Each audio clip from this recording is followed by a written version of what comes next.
Saludos, bendiciones. Una vez más por acá está su escuela o su Instituto Socioteológico Integral. Octaviano Torres le saluda al frente como su servidor en esta hermosa tarde. Vamos al tema nuevo en el cual iniciamos hoy con lo que es dones del Espíritu. Ese es el tema que venimos a desarrollar.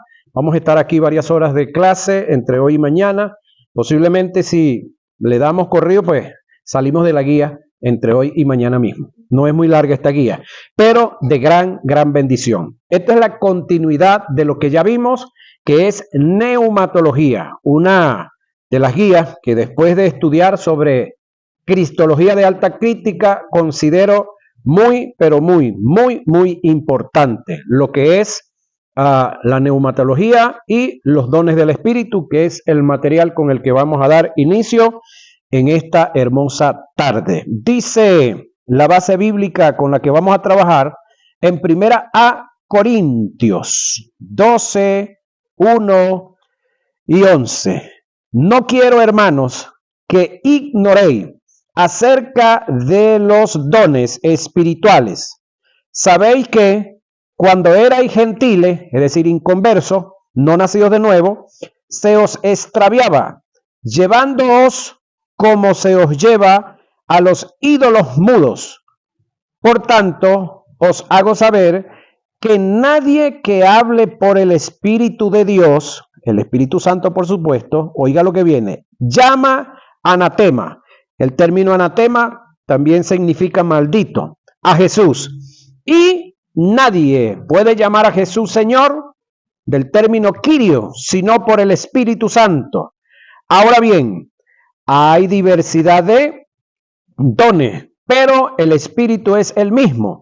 Y hay diversidad de ministerio, pero el Señor es el mismo. Y hay diversidad de operaciones, pero Dios, que hace todas las cosas en todo, es el mismo, pero a cada uno le es dada la manifestación del Espíritu para provecho. ¿Para qué es la manifestación del Espíritu? Dígala conmigo, para provecho. Porque a este es dada por el Espíritu palabra de sabiduría, a otro palabra de ciencia, según el mismo Espíritu, a otro fe por el mismo Espíritu, a otro dones de sanidades por el mismo Espíritu, a otro el hacer milagro, a otro profecía, a otro discernimiento de espíritus, a otro diversos géneros de lenguas y a otro interpretación de lenguas. Pero, muy importante esto que viene ahora, todas estas cosas las hace uno y el mismo Espíritu repartiendo a cada uno en particular, oiga, como Él quiere, no como yo se lo pida, sino como Él quiere, como Él determinó, como Él se propuso, como Él ha determinado en su soberanía hacer las cosas. No es como malamente enseñaron a este muchacho que está aquí al frente de ustedes, año 87, un grupo de hermanos, claro, no los culpo, sé que lo hacían por ignorancia, por desconocimiento.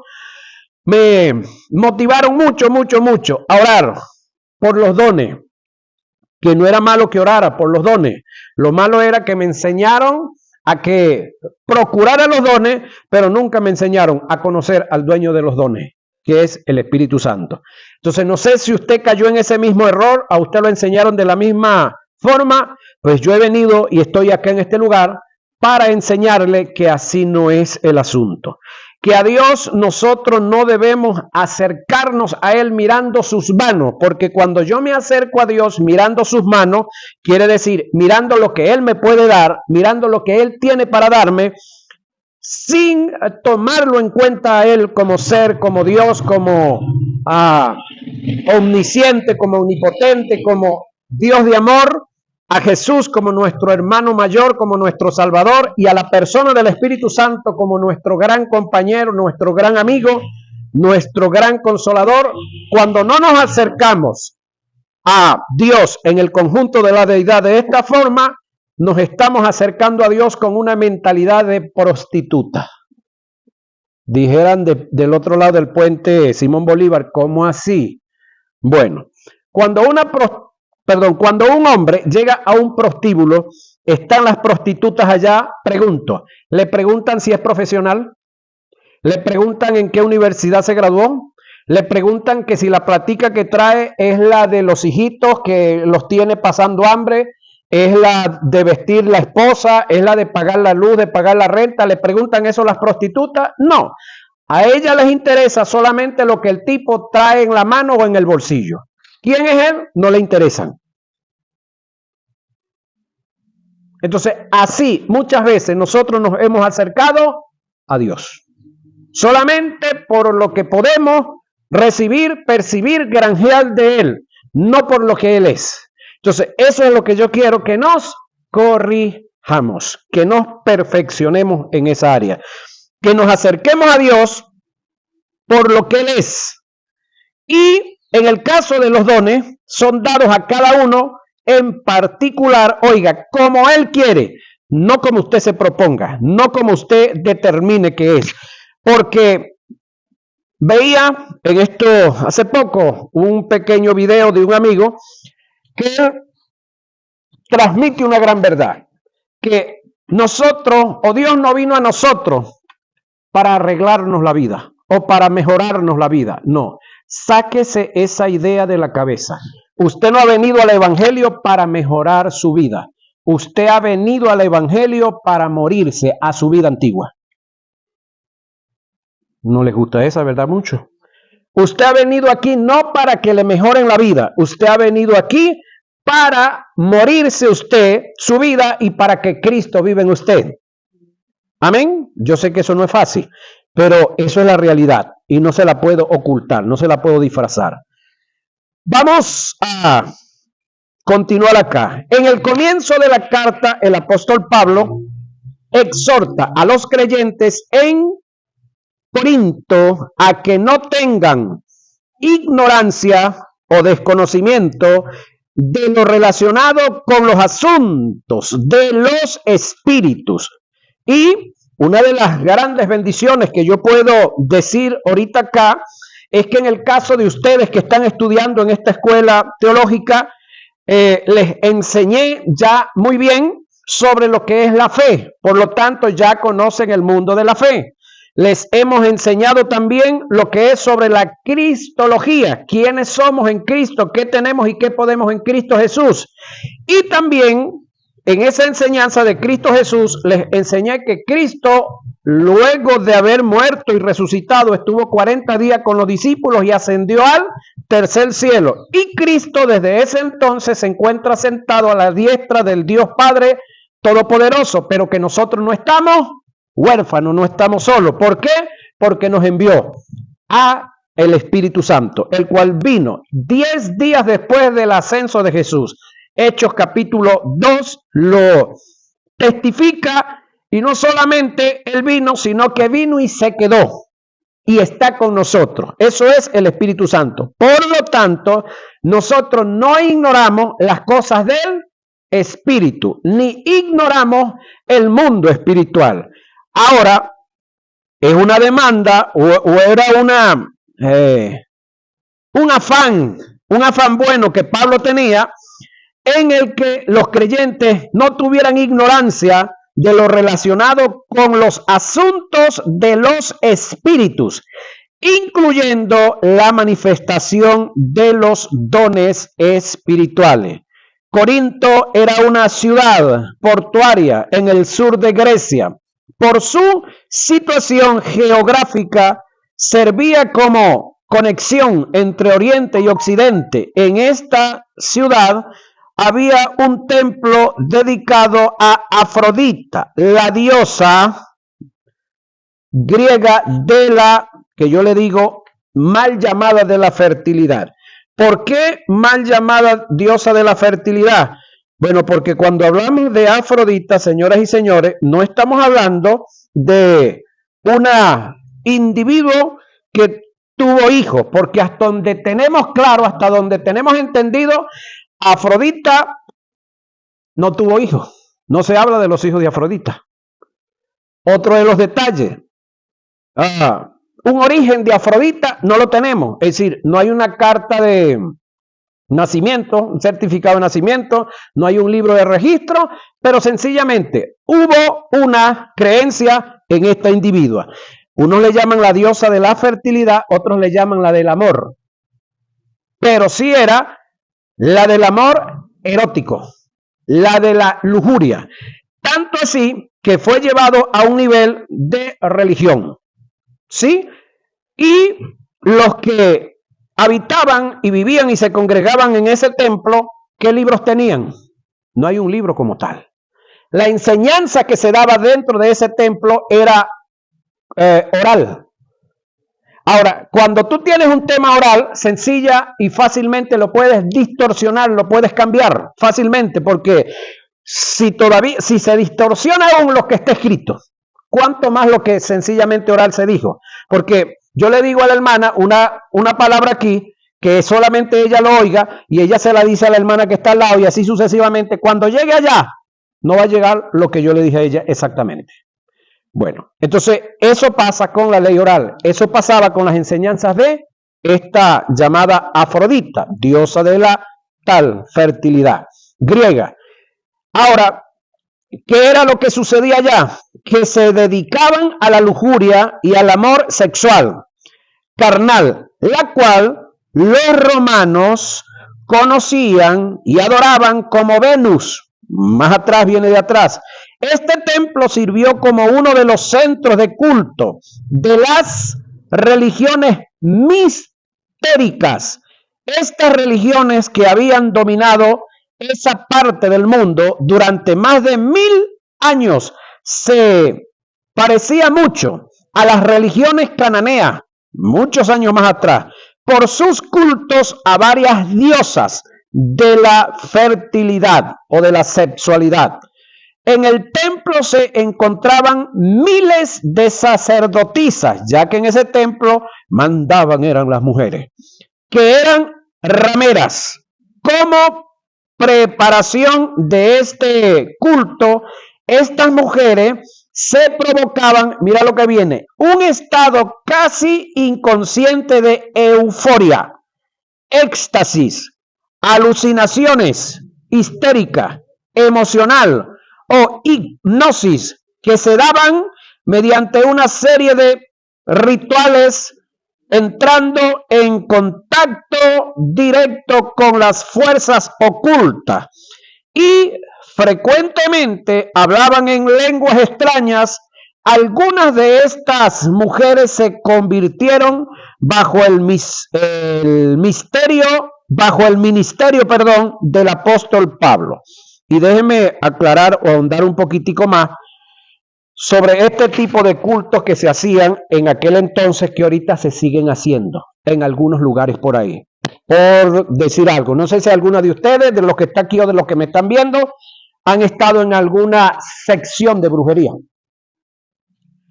En el mundo de la brujería hay una cantidad de cortes. He oído hablar de 27, no sé cuántas otras hayan. Pero entre esas cortes está la llamada corte malandra. Entonces, cuando en la corte malandra desciende el jefe de la corte malandra, ¿qué pide? Un pito de marihuana de este tamaño.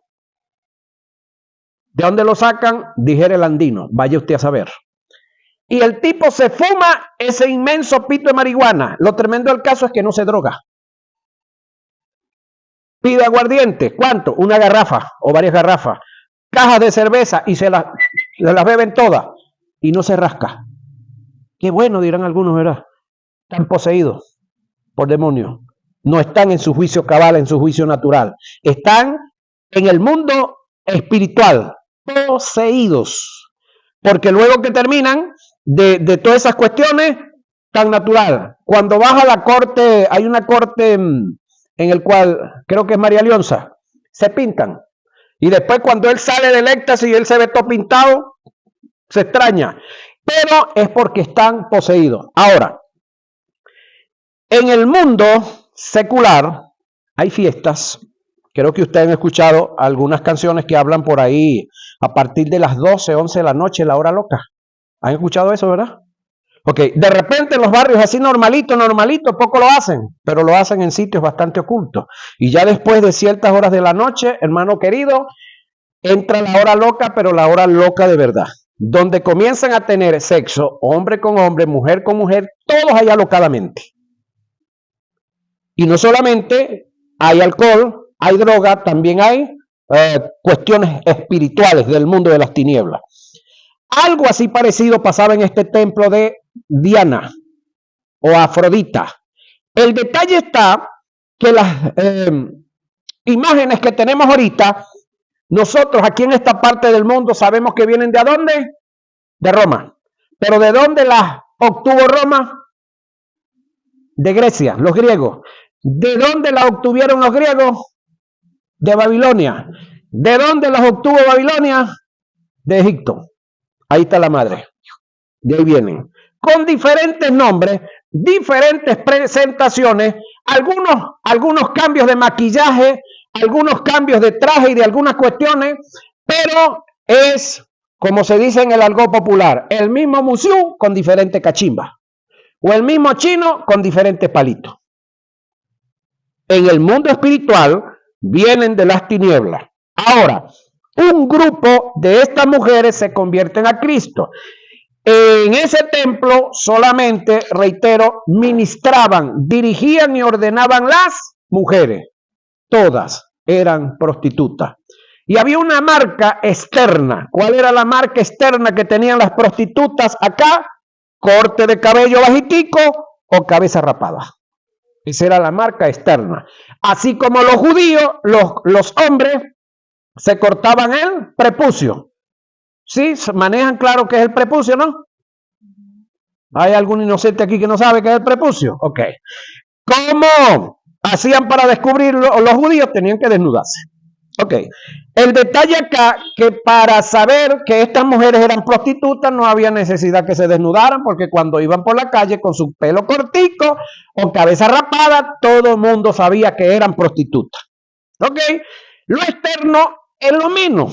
El detalle está, es que en las reuniones de ella se danzaba, se hablaba en lengua y se hacían diferentes acciones, en las cuales luego que se convierten a Cristo, un grupo de estas mujeres llegan a la iglesia de Cristo y quieren imponer la cultura que traían de allá, del templo de Diana y Afrodita, y ahí es donde hay una serie de correcciones que Pablo tiene que hacerla a quienes, a este grupo de iglesias donde se convirtieron este grupo de mujeres, porque usted ve los 4 evangelios, no tienen nada que ver con eso, porque ahí no hubo eso. Ve otros libros que Pablo presentó, tampoco hay corrección de colocarse velo y de otras cosas más, que no creo que se toquen aquí, pero que tienen que ver con la parte cultural. E incluso porque no le permito a la mujer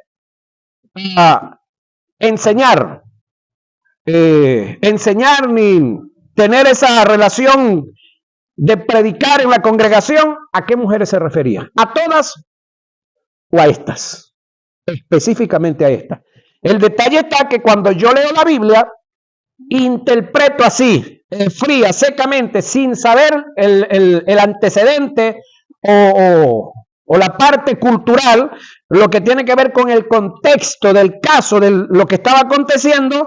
Entonces sencillamente voy a aplicar la Biblia incorrectamente, la voy a aplicar literal como tal está, y no, ahí tenemos que estudiar para saber. Ahora, según algunos historiadores, oiga, estas mujeres confundieron en su inmadurez las manifestaciones del espíritu con las prácticas religiosas anteriores que tenían antes de convertirse. Este es el caso por la cual Pablo les escribe: cuando erais gentiles, se os extraviaba, llevándoos como se os lleva a los ídolos mudos.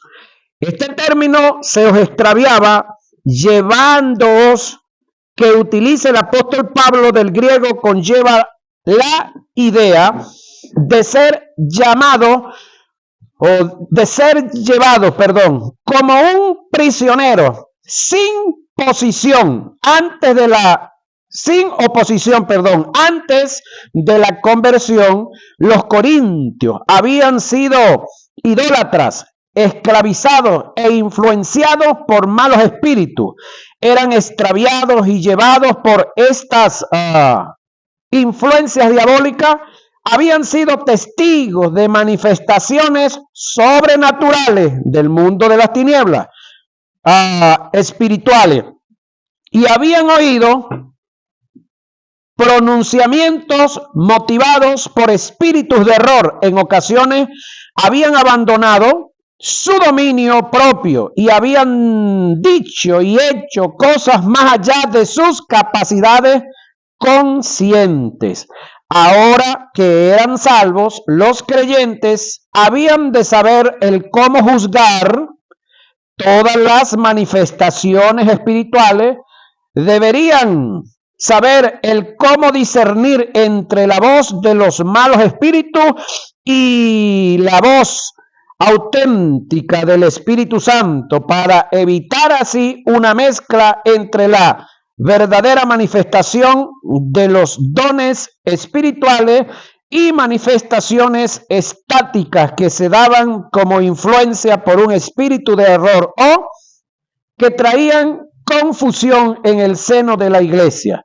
En la actualidad se está dando lo mismo. Un gran porcentaje de las manifestaciones que vemos en nuestra iglesia como dones espirituales no tienen nada que ver con el espíritu. Cuando analizamos sus características y valores, podemos apreciar cómo son ajenas al carácter y a los valores de Dios y que restan la posibilidad que procedan de Él. Vemos cómo a través de estas pseudas manifestaciones se manipula, intimida, controla, desacredita, se censura, se destruye y se obtienen beneficios personales, aptitudes y características que son totalmente contrarias a la naturaleza de Dios. Manifestaciones que en lo visual se dejan ver como un tipo de posesión diabólica. Dichas manifestaciones en su gran mayoría son producto de las emociones, oiga, la carne. Por consiguiente son almáticas y sensual, y algunas de ellas inducidas por un espíritu de error, siendo de fuente satánica y por ende contienen principios de ocultismo, espíritus de adivinación. Algunas veces se entra en éxtasis, perdiendo el juicio sin tener control de sí mismo. Manifestaciones que redundan en, oiga, perjuicio para la obra de Dios. Entonces, en este aspecto, hermanos queridos, la Biblia es un libro que se lee para estudiar. Escúcheme, todo o toda enseñanza, toda práctica, toda manifestación que venga en detrimento de la familia, del individuo unipersonal, que venga en detrimento, destrucción de la sociedad, usted puede decirlo o juzgarlo claramente que no viene de Dios. ¿Por qué razón? Porque Dios en Cristo Jesús dice que vino a darnos vida y vida en abundancia. Ok. El diablo, como sabemos, vino para hacer tres cosas. ¿Cuáles son esas tres? Hurtar, matar y destruir. Entonces, aquí es donde usted tiene que pararse en el espejo de su realidad y usted tiene que pararse frente a todas las predicaciones de todos los predicadores a nivel universal y entonces analizar si lo que el individuo está enseñando viene para traer libertad o viene para traer opresión. Si el mensaje profético, porque todos los que damos mensaje estamos hasta cierto punto profetizando, pero el mensaje profético tiene que traer 3 elementos básicos, fundamentales, que si no los trae, deseche esa predicación. ¿Cuál es? Viene para exhortar, no para insultar. Exhortar e insultar son 2 cosas muy diferentes. Esa exhortación viene para edificación y finaliza con consolación. Predicación que no camine con estos 3 elementos, dígala a quien la diga, enséñela a quien la enseñe, usted tiene el derecho de juzgarla. Cuando digo juzgarla es de acuerdo al conocimiento, pero ¿cómo usted va a juzgar algo si no tiene conocimiento? Ahora, ya que usted tiene conocimiento, entonces debe de juzgar los dichos y los hechos de toda persona. Por decir algo, arranca Octaviano aquí a hablar en lengua y de repente dice el Espíritu que por favor lo adoren, dice el Espíritu que por favor lo adoren. Ya va. ¿Tiene derecho usted a juzgar eso, sí o no? Claro que sí. Búsqueme un texto bíblico en la Biblia, por supuesto, donde Dios en alguna ocasión haya pedido adoración. No lo va a conseguir. Ni en el Antiguo Testamento Jehová Dios pidiendo adoración, ni el Verbo pidiendo adoración, ni el Espíritu Santo pidiendo adoración. Pero ahora sí lo va a pedir. Si no lo ha hecho antes, no lo va a hacer ahora. Entonces, por lo tanto, cualquier sujeto que se pare aquí a decir, habla en algunas supuestas lenguas espirituales y luego él mismo traduce o otro que está ahí le traduce y entonces dice, el Espíritu Santo está diciendo que él está aquí, el Espíritu Santo está diciendo que está aquí. Hermano, eso está escrito en la Biblia ya, eso no necesita que el Espíritu Santo, no necesita que el Espíritu Santo venga a ocupar un tiempo a través de alguien para decir que él está aquí, eso lo sabemos todo. Eso es como esto. Usted está tan normal y tan segura de que ustedes, las mujeres, son femeninas. Entonces que tenga que levantarse ahorita el Espíritu Santo y dice, yo profetizo sobre ti, Carmen, que tú eres femenina. Ya va, eso no es lo que es ella, pues. Eso no tiene sentido. Entonces, esta es una verdad paralela para que me capte otras también. Entonces, debemos de entender que lo que ya está escrito, lo que ya está establecido, lo que está claro, no necesita estarse profetizando ni decir que el Espíritu Santo está diciendo tal cosa. ¿Sí? Es como que yo me ponga a inventar aquí y diga, voy a decir una profecía. Como no ha sucedido, es profecía. Ajá. Hermano, yo profetizo que Cristo viene. Yo profetizo que Cristo viene. Pregunto, ¿eso no está escrito en la Biblia? Yo lo que tengo es que repetir lo que ya está profetizado. Uno de los jueguitos que cargan algunos predicadores por ahí ahorita es, yo decreto. Ya va. Aquí en Venezuela, por constitución, hay 3 tipos solamente que tienen capacidad de decretar, hasta donde yo entiendo. Los jurídicos, si hay otros más, me gustaría saberlo, pero hasta ahorita. El único que puede emitir decretos es el presidente, a nivel de la nación. El otro que puede emitir decretos a nivel del Estado es el gobernador del Estado. Y el otro que puede decretar decretos municipales es el alcalde. Que yo sepa, otro no. Ahora, ¿por qué yo tengo que decretar lo que ya está escrito? Entonces, ¿qué yo tengo que hacer? Proclamar lo que ya está escrito. Ese sí es el deber ser. No es decretar. Entonces, decretar es como que yo soy un plenipotenciario y estoy por encima de. ¿Sí? Entonces, yo como plenipotenciario y por encima de voy a decretar. Ya va. ¿Dónde están las bases jurídicas? ¿Sí? Que te apoyan para que ese decreto tenga validez. El presidente, luego que hace un decreto, tiene que salir en la Gaceta Oficial. El presidente decretó hoy tal cosa, pero hasta que no salga en la Gaceta Oficial, eso no es ley. Y si él decreta algo y no sale en la Gaceta, no sé qué va a hacer. Pero quien le da cumplimiento a los decretos es la Gaceta Oficial. Amén, amén. En la Biblia gran cantidad de las cosas que hay gente supuestamente decretando ya están decretadas. Entonces, si ya están decretadas, ¿qué yo tengo que hacer? Proclamar lo decretado. Yo tengo que proclamar lo que ya está decretado. No ponerme a tirar un decreto por encima, como si yo fuera un plenipotenciario. Eso se hace porque no se conoce a Dios, y como no se conoce, no se respeta. Y como no nos conocemos nosotros mismos, entonces andamos cometiendo ese tipo de errores como tal.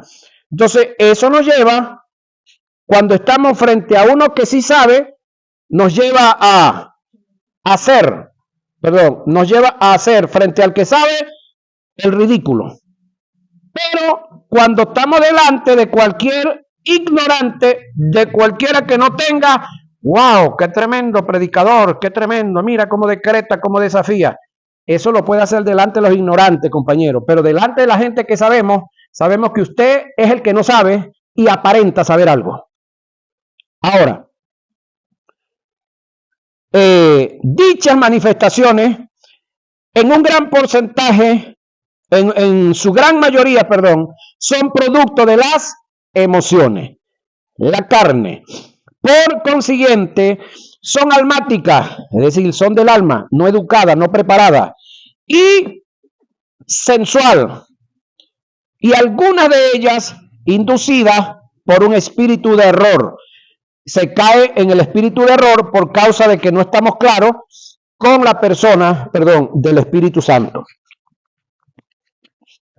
Ahora, cuando estamos claros, como ya nosotros estamos claros que estudiamos sobre la neumatología, ya sabemos que nosotros no venimos ni estamos desarrollando un evangelio nuestro, un mensaje nuestro, sino un evangelio de Dios, y que el mensaje que yo tengo que llevar es el que Él mandó a escribir, no es el mío, no son mis caprichos, no son mis pasiones, no son mis deseos, es su voluntad, su propósito, y su propósito y su voluntad son buenos y eternos. Ahora, cada manifestación de un don espiritual tiene o tiende a tener características y valores y propiedades ajustadas a los principios divinos que nos indican cuando la manifestación proviene de Él. En este estudio analizaremos ciertos principios, no solamente de los dones, sino del Espíritu Santo, como el Señor y administrador de ellos. Además, estudiaremos sus ventajas y desventajas, cómo trabajarlos, cuándo debe manifestarse un don, el propósito de los dones, cómo se consideran los dones, cuáles son los requisitos, para recibirlos, los dones como propiedad del Espíritu, como revelación de Dios, el mal uso que se le puede dar, definición del término don, la reciprocidad y precisión de los dones. Asimismo, veremos algunos indicativos para saber si una manifestación viene de Dios o, por el contrario, proviene de la carne, de las emociones, o es producida por un espíritu de error. Entonces, entremos en el desarrollo del tema. Cuando leemos 1 Corintios 12:1, oiga lo que viene, tal como se escribió en el original, Pablo no lo expresa como aparece en algunas traducciones bíblicas. La versión Reina Valera y otras lo hacen textualmente de la siguiente manera: no quiero, hermanos, que ignoréis acerca de los dones espirituales, pero originalmente se transcribió de la siguiente manera: no quiero, hermanos, que ignoréis los asuntos que tengan que ver con el mundo de los espíritus. Si analizamos el texto, nos podemos dar cuenta que Pablo no está enfocándose en que la iglesia solo tenga conocimiento de los dones, sino de todo lo relacionado con el mundo de los espíritus, incluyendo a la persona del Espíritu Santo como el Señor de los dones. ¿Qué conoce la iglesia acerca del Espíritu Santo? Pregunto yo, me lo van a demostrar el miércoles. ¿Y lo relacionado a los dones? Buena pregunta que debemos de hacernos. Si no conocen al Espíritu como el administrador de los dones, difícil conocerán los dones. Esta es la causa por la cual en la iglesia se ha hecho tanto daño con pseudas manifestaciones que en honor a la verdad no son de Dios. En el caso que sean, se le dieron el uso indebido. Tenemos gente que se levanta en nuestras congregaciones en forma descarada, manifestando un supuesto don de parte de Dios que, al detallarlo y hacer juicio de dicha manifestación, en el fondo nos damos cuenta que esa manifestación no procede de Dios. En el Antiguo Testamento, cuando alguien decía, así dice el Señor, y no era Dios, oiga, quien hablaba, lo lapidaban hasta producirle la muerte. Pero, mira lo que viene ahora, en nuestros tiempos no hay quien tire piedra. Sí, porque de repente sucede que está Octaviano Torres enseñando aquí y se levanta la hermana Carmen allá, habla en lengua y hacer algunos movimientos místicos raros allá.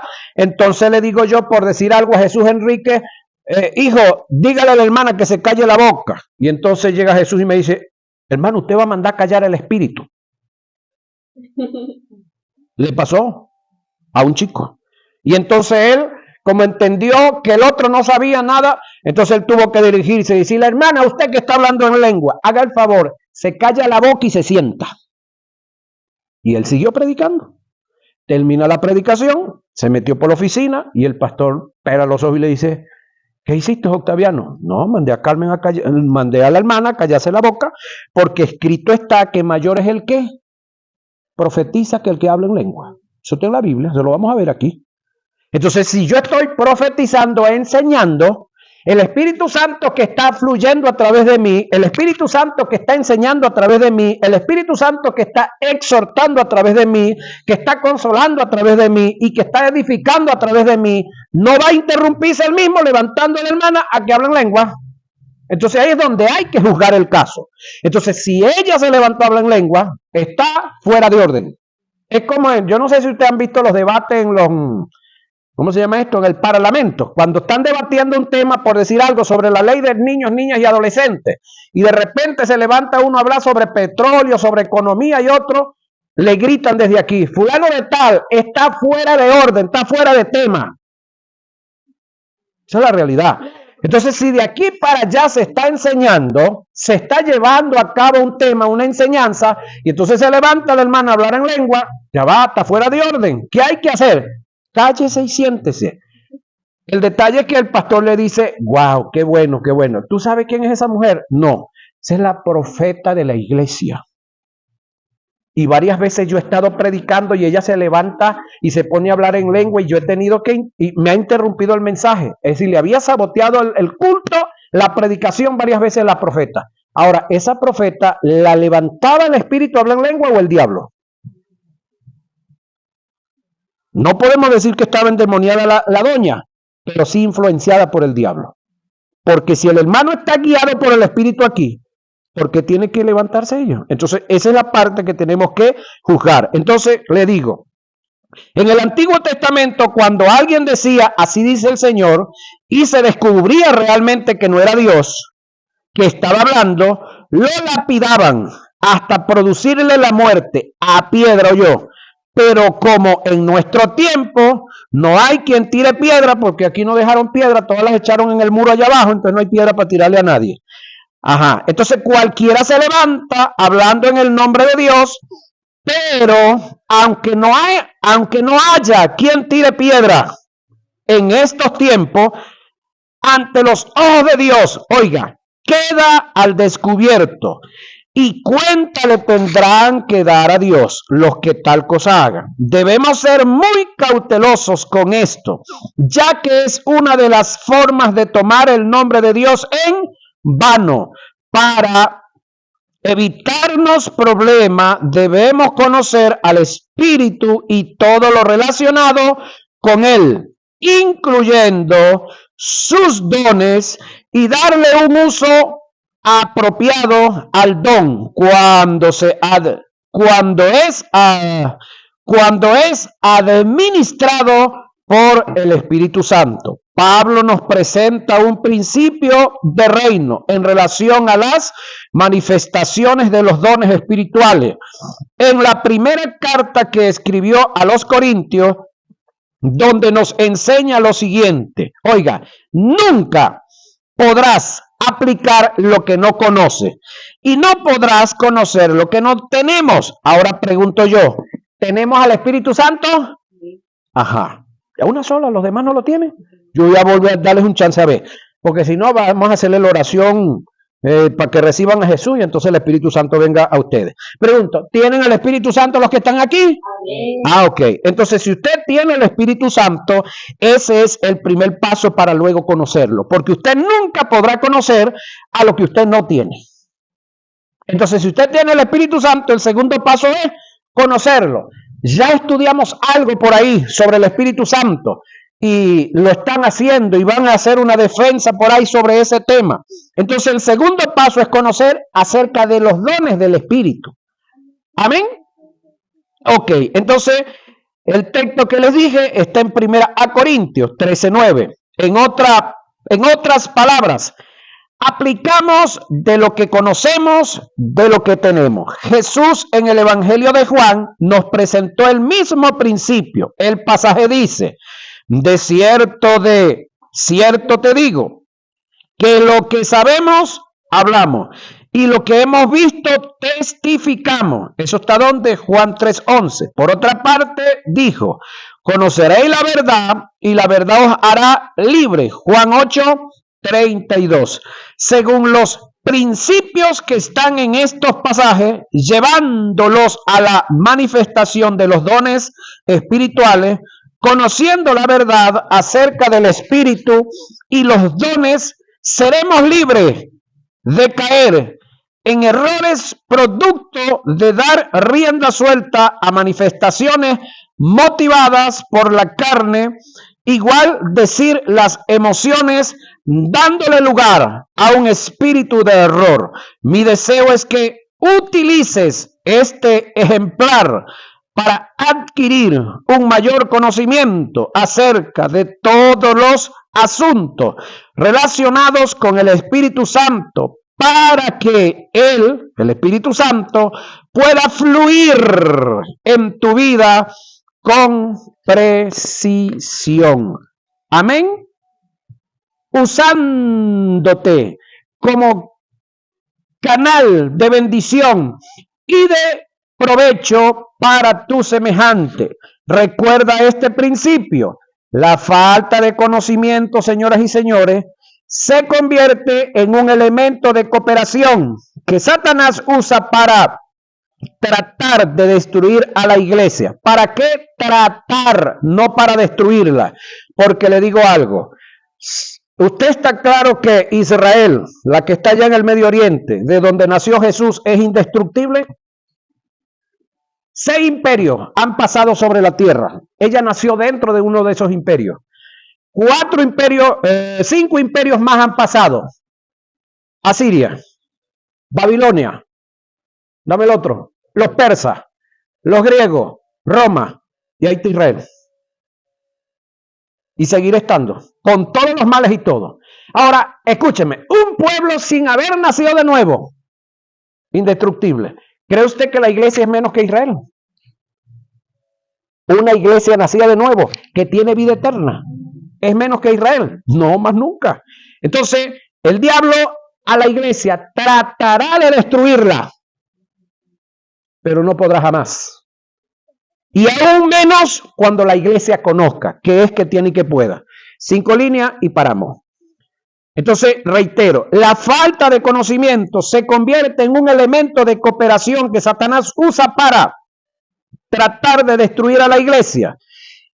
Y la única forma y arma que tenemos para enfrentarlo y derrotarlo en esta área es conociendo la verdad. Donde no está la verdad, oiga, es porque no hay conocimiento. Donde no hay conocimiento, no hay iluminación. Donde no hay iluminación, no hay revelación. Donde no hay revelación, no está la palabra. Sí, la palabra trae la revelación, la iluminación, el conocimiento. El conocimiento es la verdad y la verdad te hace libre. Amén. Pasamos entonces a la definición del término don en la próxima clase. Ahora.